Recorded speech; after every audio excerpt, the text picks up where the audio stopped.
I've got Yasmin in a car. That's the shot I want to do. We're located kind of across the road from a school today. So what I've got is a shot where I want to have Yasmin in the car. I want to have something of interest in the foreground. I've created that by opening the door of the car. So that's going to be out of focus in the foreground. Yasmin's going to be in focus, and then the background, which is kind of like trees and things like that, I want to throw that out of focus. So let's go through the steps, the thinking for this shot. So first of all, how do I want my shot to look? I want my background to be out of focus, so I'm going to select an aperture to do that, and that is shooting wide open. So in this case, on the 70-200, I'm going with an aperture of f2.8, wide open. Then I need to decide on my ISO for this shot. Now, it's getting late in the day. The light is actually dropping. So normally if I was outside, I'd select an ISO of 100, but as it gets later in the day and the sun starts to drop, it's getting darker. There's not much light around. So I'm going to start with, because I want to be conservative with ISO, I'm going to start with 400, and hopefully that will be enough. If not, I can go up to 800. All right, so we select an ISO of, we'll start with 400 and see what kind of reading that gives us. And at 400, if I take a reading for that, my camera is telling me at an ISO of 400, if I do a shot of Yasmin, 100, the shutter speed of 100 is going to be fine. But I know that if I take that shot using 100, it's okay, but the skin tone's looking a little dark. It's looking really dark and heavy around the edges here. We can do better. So I'm going to, I can shoot a little bit slower. I can maybe go at a 60th or a 30th just to get that, a bit more light into the shot. The problem with that is, I've got Yasmin doing lots of different things. I've got her moving, I've got her checking. I don't want to have the blur from the movement in the shot, so I'm going to go up in ISO. I'm going to go up to 800 so I can have a brighter looking shot. So I change my ISO to 800.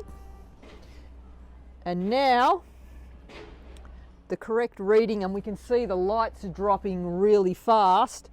All I picked up was the correct reading is 1/60th of a second, which is a little bit faster. It looks exactly the same as when I shot at 400, but because the light's dropping. So what I'm going to do now is just correct that, because the camera is telling me correct exposure 1/60th of a second. It's still looking a bit dark. So I'm going to go a little bit slower with my shutter speed, just so the shot looks a bit more lifestyle-y.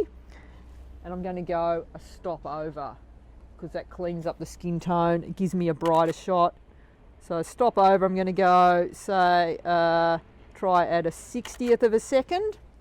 Much better. It's looking brighter. It's now looking like it's daytime. It's mid-afternoon, and it's actually quite late. It's almost dark. The sun's dropping, so that's looking better. So I'm pretty happy with that. So I might bang off a few of those. That's really nice. And we've got some nice breeze happening there. That's looking lovely. Beautiful. Focusing on the eyes. As Yasmin moves, I'm moving my focal point.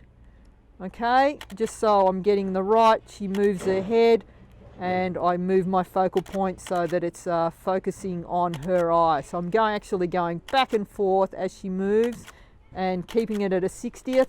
When I'm shooting under pressure like this, as the light's dropping, I'm also keeping an eye on my exposure, because what can happen is I can lock it on, but the light drops really quickly. So as the light's dropping and I can see my meter reading getting lower and lower and lower, I'll either make my shutter speed a bit slower to compensate, or I'll up my ISO again. And I think in this case, the light has dropped a lot. I'm going to go up a little bit. I'm going to go up to an ISO of 1000 to compensate for the fact that the light's dropping so fast, and just do a few more. And that's looking really good. Beautiful. And that's a nice lifestyle shot, nice and bright, and it still looks like daylight. And you can see where I'm moving the point around from one eye to the other, one eye to the other. As she moves, I move my focal point. And there you go, we've got a really nice lifestyle shot dealing with all the elements. You can you're able to change the light setting as the light drops. I can compensate for that, and I'm compensating my exposure points and making the best of shooting under pressure.